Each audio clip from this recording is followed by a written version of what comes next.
കേരളത്തിൽ ഇനി തറക്കല്ലിടാതെ ഞാൻ പ്രചരണത്തിന് ഇറങ്ങില്ല എന്ന് വാശി പിടിച്ചുകൊണ്ടിരിക്കുകയാണ് സുരേഷ് ഗോപി. യഥാർത്ഥത്തിൽ എന്താണ് ഇതിന്റെ ഒരു അടിസ്ഥാനം? തറക്കല്ലിടാതെ എന്ന് പറയുമ്പോൾ എന്തിന്റെ എന്നൊരു ചോദ്യം അവിടെയുണ്ട്.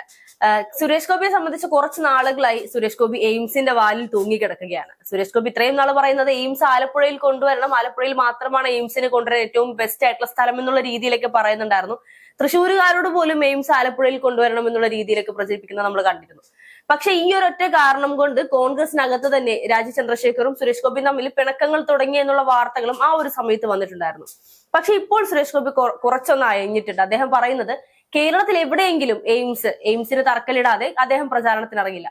പക്ഷെ എന്റെ സംശയം മറ്റൊന്നാണ്, അദ്ദേഹത്തിന് ഇനി പ്രചാരണത്തിൽ ഇറങ്ങേണ്ട ആവശ്യം വരുമോ? കാരണം അദ്ദേഹം പറഞ്ഞിരുന്നു അദ്ദേഹത്തിന് രാഷ്ട്രീയം താല്പര്യമില്ല, ഇനി സിനിമയിലേക്ക് തിരികുകയാണ്, ഇനി രാഷ്ട്രീയത്തിൽ തനിക്ക് ചെയ്യാനൊന്നുമില്ല, പണം വേണമെങ്കിൽ സിനിമ വേണം എന്നുള്ള രീതിയിലൊക്കെ അദ്ദേഹം പറഞ്ഞിട്ടുണ്ടായിരുന്നു. ആ ഒരു സമയത്ത് ഈ ഒരു പ്രസ്താവനയ്ക്ക് എന്ത് പ്രസക്തിയാണുള്ളത്? സുരേഷ് ഗോപി മത്സരിക്കുമോ ഇല്ലയോ എന്നത് ഇനി സുരേഷ് ഗോപി തന്നെ പറയേണ്ട കാര്യമാണ്. കാരണം അദ്ദേഹം തന്നെ പറഞ്ഞു, ഇനി എനിക്ക് രാഷ്ട്രീയത്തിൽ നിൽക്കേണ്ട കാര്യമില്ല, അല്ലെങ്കിൽ അത്തരത്തിലുള്ള മനോഭാവത്തിലേക്കായി എന്ന് പറഞ്ഞ് കഴിഞ്ഞ ദിവസങ്ങളിൽ അല്ലെങ്കിൽ ഇതിനു മുമ്പിട്ട് പല വാർത്താ മാധ്യമങ്ങളിലും നമ്മൾ കണ്ടിരുന്നു. പക്ഷെ സുരേഷ് ഗോപിയെ സംബന്ധിച്ച് അദ്ദേഹം മത്സരിക്കുമോ ഇല്ലയോ എന്നത് അദ്ദേഹത്തിന്റെ തീരുമാനമാണെങ്കിൽ പോലും ബി.ജെ.പി സംബന്ധിച്ച് അദ്ദേഹത്തെ ഇനി മത്സരിപ്പിക്കേണ്ട ആവശ്യമുണ്ടോ എന്നൊരു ചോദ്യമാണുള്ളത്. കാരണം ബി.ജെ.പിക്ക് എപ്പോഴും തീർച്ചയായിട്ടും ബി.ജെ.പിക്ക് മാറ്റി നിർത്താൻ കഴിയുന്ന ഒരാളല്ല സുരേഷ് ഗോപി. നമ്മള് പലപ്പോഴും ഇപ്പൊ സുരേഷ് ഗോപിക്ക് കേന്ദ്ര നേതൃത്വമായിട്ട് മാത്രമേ ബന്ധമുള്ളൂ, കേരളത്തിലെ നേതാക്കന്മാരായിട്ട് ബന്ധമില്ല എന്നൊക്കെ ആക്ഷേപിക്കുമ്പോൾ പോലും നമ്മൾ മനസ്സിലാക്കേണ്ട കാര്യമുണ്ട്. കേരളത്തിൽ നിന്നും ആകെയുള്ള MP ആരാണെന്ന് ചോദിച്ചു, ബി.ജെ.പിയുടെ MP ആരാണ് എന്ന് ചോദിച്ചു കഴിഞ്ഞാൽ അത് സുരേഷ് ഗോപി ആണ് എന്ന് ജനങ്ങൾക്ക് പറയാൻ കഴിയുന്നുണ്ടെങ്കിൽ, പക്ഷേ അങ്ങനെയൊക്കെ പറയാമെങ്കിൽ പോലും സുരേഷ് ഗോപി ഇന്ന് ബി.ജെ.പിക്ക് ഒരു തലവേദനയല്ലേ സൃഷ്ടിച്ചുകൊണ്ടിരിക്കുന്നത്? അല്ല, എന്തെല്ലാം തലവേദനകൾ സൃഷ്ടിച്ചാലും അദ്ദേഹത്തിനെ ജനങ്ങൾ ഏറ്റെടുത്ത്, അത് ജനപ്രതിനിധിക്ക് ഒരു വലിയ വാല്യൂ ഉണ്ട്. ഇപ്പം രാഷ്ട്രീയ പ്രവർത്തകരെ പോലെയല്ല ജനപ്രതിനിധികൾ എന്ന് പറയുന്നത്, അവർക്ക് കിട്ടുന്നൊരു പ്രിവിലേജ് ഉണ്ട്, അല്ലെങ്കിൽ ഒരു മൈലേജ് ഉണ്ട്. അത് ജനങ്ങൾ നൽകുന്ന ഒരു വിശ്വാസമാണ്. ഇയാളെ ഞങ്ങൾ തിരഞ്ഞെടുത്തിരിക്കുന്നു എന്ന് ജനങ്ങൾ പറയുന്നൊരു വിശ്വാസം. പക്ഷെ ആ വിശ്വാസത്തിന് കോട്ടം തട്ടുന്ന പല കാര്യങ്ങളും സുരേഷ് ഗോപിയുടെ ഭാഗത്തുനിന്ന് ഉണ്ടായെങ്കിൽ, ഇപ്പം ഭരണഘടനയെ പോലും വെല്ലുവിളിക്കുന്ന രീതിയിൽ അല്ലെങ്കിൽ അത്തരത്തിലുള്ള പരാമർശങ്ങൾ അദ്ദേഹം നടത്തുമ്പോൾ അത് അദ്ദേഹത്തിന് തന്നെ നെഗറ്റീവായിട്ട് വരുന്ന ഒരു സാഹചര്യം ഉണ്ടെങ്കിൽ പോലും അദ്ദേഹം കേരളത്തിന്റെ MP ആണ്. അദ്ദേഹം കേരളത്തിന്റെ MP ആണ് എന്ന് പറയുമ്പോഴും അദ്ദേഹത്തിന്റെ ഇപ്പോ കലിംഗ് സംവാദവുമായി ബന്ധപ്പെട്ട് നമുക്കറിയാം, ഓരോ പ്രാവശ്യവും അദ്ദേഹം കലിംഗ് സംവാദത്തിൽ കലിംഗിന് മുകളിൽ ഇരിക്കുമ്പോഴും ഓരോ വിവാദങ്ങളാണ് ഉണ്ടാകുന്നത്. എപ്പോഴൊക്കെ അദ്ദേഹം പോയി ജനങ്ങളെ കണ്ടിട്ടുണ്ട്, അപ്പോഴൊക്കെ എന്തെങ്കിലും പ്രശ്നങ്ങളായിട്ടാണ് അദ്ദേഹം വരുന്നത്. ആ ഒരു രീതിയിൽ പോകുന്ന സാഹചര്യത്തിൽ ബി.ജെ.പിക്ക് ഇനി സുരേഷ് ഗോപിയെ ചുമക്കാൻ ബുദ്ധിമുട്ടുണ്ട് എന്നുള്ള വാർത്തകളൊക്കെ ഒരു സമയത്ത് പുറത്തു വന്നത് നമ്മൾ കണ്ടതാണ്. ബി.ജെ.പിയെ സംബന്ധിച്ച് കേരളത്തിൽ എങ്ങനെയും നിലയുറപ്പിക്കണമെന്ന് വിചാരിക്കുന്ന കേരളത്തെ സംബന്ധിച്ച് നോക്കുകയാണെങ്കിൽ സുരേഷ് ഗോപിയെക്കാട്ടിലും വലിയൊരു നേതാവ് ഇപ്പൊ കേരളത്തിൽ പുനർജനിച്ചിട്ടുണ്ട്.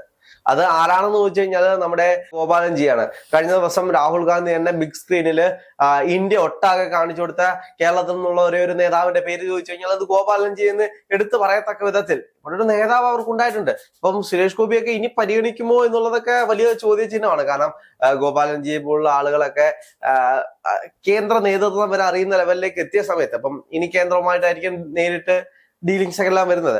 പക്ഷെ നമ്മള് സുരേഷ് ഗോപിയുടെ കാര്യത്തിലേക്ക് വരുമ്പോൾ സുരേഷ് ഗോപി മത്സരിക്കും. അപ്പം ബി.ജെ.പിക്ക് ചിലപ്പോൾ മറ്റൊരു സ്ട്രാറ്റജി ഉണ്ടാകാം. സുരേഷ് ഗോപി എന്തായാലും കേന്ദ്രത്തിൽ പോയി ഉടനെ ഒരു കേന്ദ്രത്തിലെ മന്ത്രി, അദ്ദേഹം തന്നെ പറഞ്ഞു എനിക്ക് മന്ത്രിസ്ഥാനം വേണ്ട എന്ന് പറയുന്ന ഒരു രീതിയിലൊക്കെ പോകുന്നത് വാർത്താ മാധ്യമങ്ങളോട് നമ്മൾ കണ്ടു. പക്ഷേ കേരളത്തിൽ ഇനി ചിലപ്പോൾ ബി.ജെ.പിയുടെ സ്ട്രാറ്റജി എന്ന് പറയുന്നത് കേരളത്തിൽ നിന്നും ബി.ജെ.പിയുടെ ഒരു പ്രതിനിധി നിയമസഭയിലേക്ക് വേണം. അങ്ങനെയാണെങ്കിൽ സുരേഷ് ഗോപിയെ എന്തുകൊണ്ട് പരിഗണിച്ചുകൂടാ എന്നൊരു ചോദ്യം അവിടെ വന്നേക്കാം. ചിലപ്പോ അവിടെ MP ആയിരിക്കുന്ന സുരേഷ് ഗോപി തൃശ്ശൂർ തന്നെ മത്സരിക്കുകയും വിജയിക്കുകയാണെങ്കിൽ നിയമസഭയിലേക്ക് പോകുന്ന ഒരു സാഹചര്യം ഉണ്ടായെങ്കിലോ? പക്ഷെ അദ്ദേഹം വിജയിക്കുകയാണെങ്കിൽ എന്നിപ്പോ ചേട്ടൻ പറയുമ്പോൾ അതിൽ പോലും ഒരു സംശയമാണ്. സുരേഷ് ഗോപിയെ സംബന്ധിച്ച് നോക്കുകയാണെങ്കിൽ തുടക്കത്തിലേക്ക് അദ്ദേഹം ഒരു ജനപ്രതിനിധി ആയതിന് പ്രധാന കാരണം എന്ന് പറയുന്നത് ഇപ്പൊ നമുക്ക് സംശയമായിട്ട് തോന്നാം. പക്ഷെ സുരേഷ് ഗോപി വിജയിക്കുമോ എന്ന് നമ്മൾ 5 കൊല്ലം മുമ്പ് 10 കൊല്ലം മുമ്പ് നമ്മൾ സംശയങ്ങൾ പറഞ്ഞതാണ്. പക്ഷെ അന്നത്തെ സുരേഷ് ഗോപി അല്ല ഇന്ന്. അന്ന് ജനങ്ങളുടെ മനസ്സറിയുന്ന അല്ലെങ്കിൽ ഒരു സാധാരണ സിനിമാ നടൻ മാത്രമായിരുന്നു ഒരു സുരേഷ് ഗോപി ആയിരുന്നു. അന്ന് ഇതുപോലുള്ള ഒരുപാട് വിവാദങ്ങൾ സുരേഷ് ഗോപിക്ക് ഉണ്ടായിരുന്നു.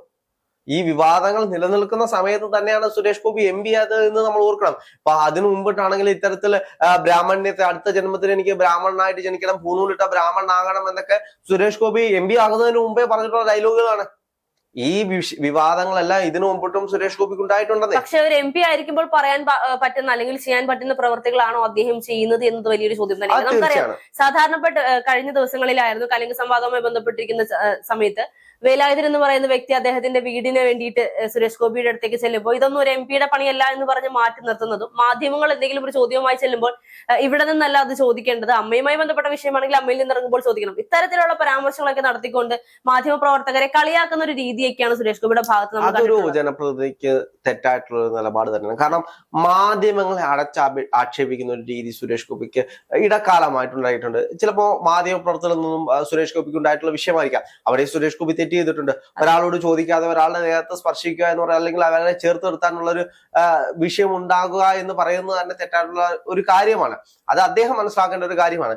എന്ത് തന്നെയാണെങ്കിലും ഇന്ന് അദ്ദേഹം ഒരു MP ആണ്. അപ്പം അദ്ദേഹത്തിന്റെ ഭാഷയിലും രൂപത്തിലും ചില മാറ്റങ്ങൾ വരുത്തേണ്ടത് അദ്ദേഹത്തിന്റെ ഉത്തരവാദിത്തമാണ്. മാറ്റങ്ങൾ വന്നിട്ടുണ്ടല്ലോ. കാരണം അദ്ദേഹം MP ആകുന്നതിന് മുൻപുണ്ടായിരുന്ന ഒരു സുരേഷ് ഗോപി അല്ലേ ഇപ്പോഴുള്ളത്. ആ ഒരു സമയത്ത് ഉണ്ടായിരുന്നതിനേക്കാൾ കുറച്ചുകൂടി അഹങ്കാരം, കുറച്ചുകൂടി തലക്കനം അദ്ദേഹത്തിന് ഇപ്പോൾ വന്നിട്ടുണ്ടോ എന്നുള്ളതാണ് ജനങ്ങളുടെ സംശയം. അല്ല, ജനങ്ങൾക്ക് പലപ്പോഴും പല സംശയങ്ങളും ഉണ്ടാകും. പക്ഷെ സുരേഷ് ഗോപിയുടെ തലക്കനം കൂടിയിട്ടുണ്ടോ ഇല്ലയോ എന്നത് അദ്ദേഹം ഇനി അടുത്തൊരു തെരഞ്ഞെടുപ്പിനെ നേരിടുന്ന സമയത്താണെങ്കിൽ ജനങ്ങൾ കൃത്യമായിട്ട് അത് പറഞ്ഞു കൊടുക്കും. അത് ജനങ്ങൾക്ക് ഇഷ്ടപ്പെട്ടോ അല്ലെങ്കിൽ രാഷ്ട്രീയപരമായിട്ട് അത് തെറ്റാണോ, അല്ലെങ്കിൽ സുരേഷ് ഗോപിയുടെ ഈ ശൈലി ജനങ്ങൾക്ക് ഇഷ്ടമാണോ. നമുക്കറിയാം, സുരേഷ് ഗോപിയുടെ സിനിമകളൊക്കെ നമ്മൾ കണ്ടിട്ടുള്ളതാണ്. അപ്പൊ അതിനകത്ത് കമ്മീഷണറിലൊക്കെ സുരേഷ് ഗോപി പോലീസുകാരനായിട്ട് അഭിനയിക്കുമ്പോൾ ഇത്തരത്തിലുള്ള ഭാഷയും ശൈലിയും ഒക്കെ നമ്മൾ ഇഷ്ടപ്പെട്ട ആളുകൾ തന്നെയല്ലേ. അപ്പം അത്തരത്തിലുള്ള ഭാഷാ ശൈലി സുരേഷ് ഗോപിയിൽ നിന്ന് ഒരു ജനപ്രതിനിധി ആയിരിക്കുമ്പോഴും നമ്മൾ ഇഷ്ടപ്പെടുന്നുണ്ടോ ഇല്ലയോ എന്നുള്ളത് ഇനി വരാൻ പോകുന്ന തെരഞ്ഞെടുപ്പുകളിൽ ജനങ്ങൾ നൽകേണ്ട മറുപടിയാണ്. ഇപ്പൊ സുരേഷ് ഗോപി പറഞ്ഞിട്ടുള്ളത് എയിംസ് കേരളത്തിൽ എവിടെങ്കിലും തറക്കല്ലിടാതെ ഞാൻ വോട്ട് ചോദിക്കാൻ വരത്തില്ല എന്നൊക്കെ പറയുന്നത് ബാലിശമായിട്ടുള്ള നിലപാടുകളാണ്. കാരണം ചില കേന്ദ്ര പദ്ധതികൾ വരാൻ വേണ്ടിയിട്ട് അതിൻ്റെതായിട്ടുള്ള കാലതാമസം ഉണ്ടാവും. അല്ലെങ്കിൽ ആ ഒരു ആർജവം MP കാണിക്കണമെന്നേ. സുരേഷ് ഗോപി നിലവിൽ കേരളത്തിൽ നിന്നുള്ള MP ആണ്. അദ്ദേഹം എയിംസ് കൊണ്ടുവരാമെന്ന് പറയുന്നു. അതിന് കൃത്യമായിട്ടുള്ള ആർജവം സുരേഷ് ഗോപിയാണ് കാണിക്കേണ്ടത്. ഇപ്പം ഇവിടെ നോക്കിക്കഴിഞ്ഞാൽ കേരളവും കേന്ദ്രവും തമ്മിൽ അന്തർധാര എപ്പോഴും സജീവമാണ്. നമ്മൾ പറയുന്നത് പോലെയൊന്നുമല്ല.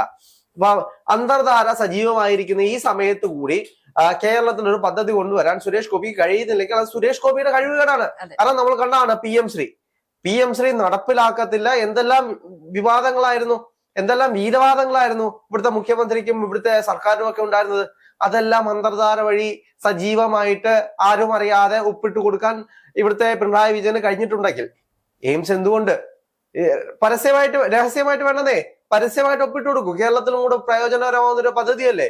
അതെന്തുകൊണ്ട് നടപ്പിലാക്കാൻ പറ്റുന്നില്ല എന്നുള്ളത് ഇവിടുത്തെ മുഖ്യമന്ത്രിയുടെയും MP എന്നതല്ല സുരേഷ് ഗോപിയുടെയും കഴിവുകേടാണ് എന്ന് മാത്രമേ പറയാൻ കഴിയൂ. കാരണം അത്രത്തോളം അന്തർധാര CPM-ഉമായിട്ടും BJP ആയിട്ടും നടക്കുന്ന ഒരു കാലഘട്ടത്ത്